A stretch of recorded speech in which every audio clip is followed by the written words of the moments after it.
Hi everyone, তোমরা কেমন আছো? আশা করি তোমরা সবাই ভালো আছো। আজকে তোমাদের সাথে মশলা ওটসের রেসিপি শেয়ার করব। খুব হেলদি রেসিপি, সকালের ব্রেকফাস্টে বা রাতে ডিনারে তোমরা অনায়াসেই বানিয়ে ফেলতে পারো। বাড়ির সবাই কিন্তু পছন্দ করবে।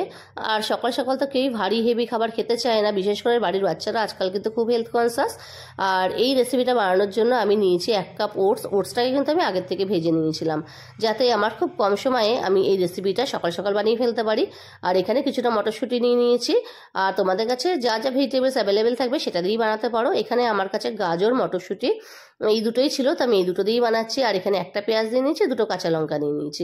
খুব যে বেশি সবজি লাগে তাও না, তাও কারোর যদি পছন্দ হয় তাহলে এর মধ্যে আরও ক্যাপসিকাম হোক বা অন্য কোনো সবজি হোক তোমরা অ্যাড করতে চাইলে করতে পারো।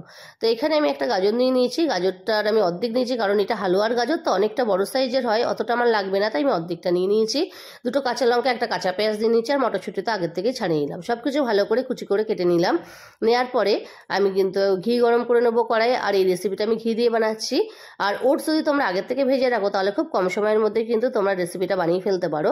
এই যে এখানে কড়াই গরম হয়ে গেছে, 1 চামচ মতন আমি সাদা ঘি দিয়ে দিলাম। দিয়ে ঘিটা যখন গরম হয়ে যাবে কিছুটা কারি পাতা ফোড়ন দিয়ে দিলাম। কারি পাতার ফ্লেভারটা খুবই ভালো লাগে, যার জন্য আমি দিলাম। তোমরা যদি পছন্দ করো দিও কারি পাতা, না হলে নাও দিতে পারো, কোনো অসুবিধা নেই। এখন আমি পেঁয়াজ আর গাজরটা দিয়ে 1 মিনিট মতন ভেজে নিই। মটরশুঁটিটা দিয়ে দিলাম। দিয়ে নুন আর হলুদ দিয়ে দেবো, স্বাদ অনুযায়ী নুন অবশ্যই দিয়ে 1 মিনিট মতো নাড়িয়ে চাড়িয়ে নিয়ে আমি এর মধ্যে দিয়ে দেবো 1 কাপ মতন জল। খুব বেশি সবজিটা ভাজতে হবে না, ওই 2 মিনিট মতো নাড়াচাড়া করে নিলেই হয়ে যাবে। এই যে জলটা দিয়ে দিলাম, এখন সবজিটাকে সিদ্ধ হতে দেবো। সবজিটা যখন সিদ্ধ হয়ে আসবে তখন দিয়ে দেবো ওটস। আর ওটসটা ভাজা আছে বলে কিন্তু খুব তাড়াতাড়ি রেসিপিটা তৈরি হয়ে যাবে। ওটস বানাতে কিন্তু একদমই টাইম লাগে না। এখন ওটসটা দেওয়ার পরে পুরো জলটাই কিন্তু ওটস টেনে নিয়েছে। এখন এর মধ্যে আরও 1 কাপ মতন জল দিয়ে দিতে হবে।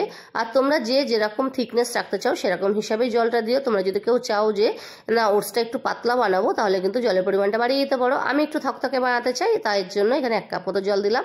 এখন ঢাকনা দিয়ে ঢেকে দিয়েছিলাম 2 মিনিটের জন্য। 2 মিনিটের মধ্যেই কিন্তু ওটস রেডি হয়ে গেছে। এখন ওপর থেকে ধনেপাতা কুচি ছড়িয়ে দিচ্ছি। ওটস কিন্তু সার্ভ করবার জন্য একদম রেডি হয়ে গেছে। আশা করি তোমাদের রেসিপি দেখে ভালো লেগেছে।